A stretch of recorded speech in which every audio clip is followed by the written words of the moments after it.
Well, Ferdinand, we do have your story right now. And as we said, the Sheikh was killed in the Manyatta area of Likoni as he was heading for morning prayers. Let's have a look at that story right now.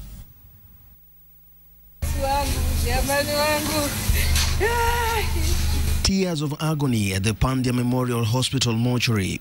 Mourners gathered to view the body of Sheikh Mohamed Idriss, killed in cold blood moments after he stepped out of his house in Likoni to attend morning prayers at a nearby mosque.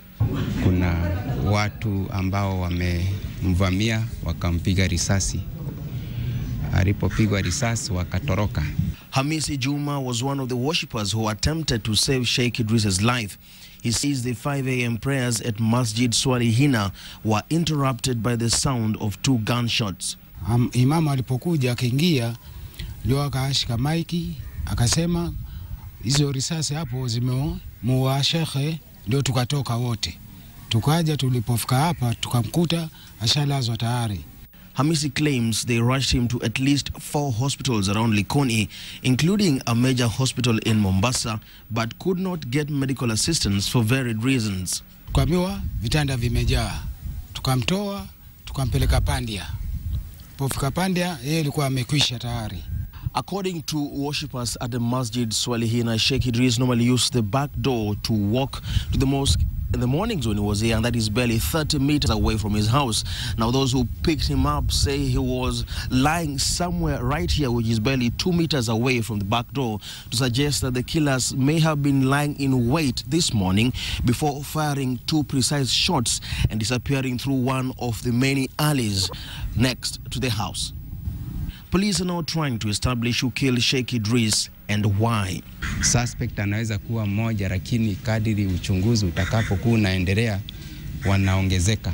Hawezi kuwa tu ni suspect moja, lazima iwe there is a network of these suspects. Nina nia na tayari tumeanza kuweka pamoja sahihi ya wabunge ambao kwamba sheria inanilazimu kuweza kuweka mswada ndani ya bunge kusema ya kwa wale wenye kuongoza wizara yenye kuhusiana na masuala ya usalama lazima wakubali ya kwa kazi imewashinda waingie watu wengine. The killing of Sheikh Mohamed Idriss raises fresh concerns on the murder of religious leaders in the coast region. The Kenya Muslim National Advisory Council says 21 sheikhs and 6 Christian religious leaders have been murdered since the killings began almost 3 years ago, and that none of the mysteries have been solved. Most of the Islamic clerics killed had been associated with radical extremism, but Sheikh Idriss was largely seen as a moderate who made many enemies for speaking out against radicalization. Lakini Sheikh Idriss hakuwa mfuasi wa kundi lolote la kigaidi. Sasa tunauliza swali, nani alomuua? Kwa sababu inatia hofu. Hatujui kesho shekhe gani mwingine ataamka alfajiri aende msikitini apigwe risasi. Former Prime Minister Raila Odinga, who flew to Mombasa for the burial, revealed that he was set to meet Sheikh Idriss during CORD's public forum this weekend to discuss security among other issues. Raila insisted that the latest killing was a demonstration of the deteriorating state of security in the country. One more reason, he says, why the government should agree to the national dialogue called by CORD. Jukumu ya serikali ni kulinda maisha na mali ya binadamu.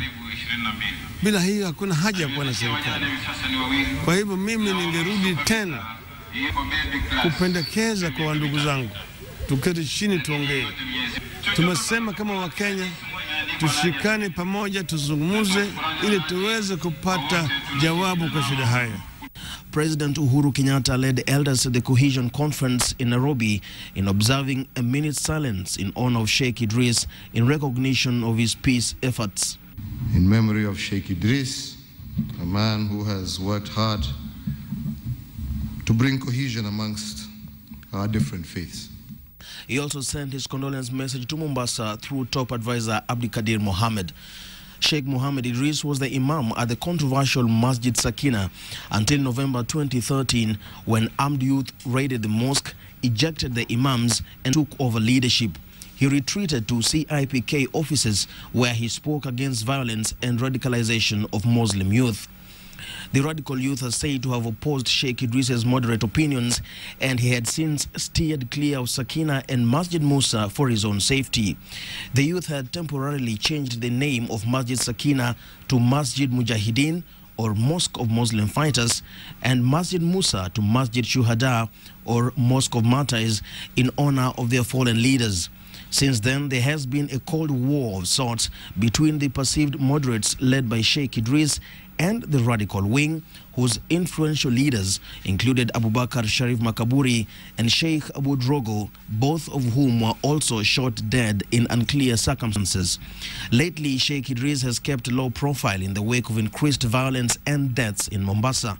But on the day he was killed, Sheikh Idriss was due to sign an invitation to a national conference on community policing, where among issues to be discussed was countering violent extremism.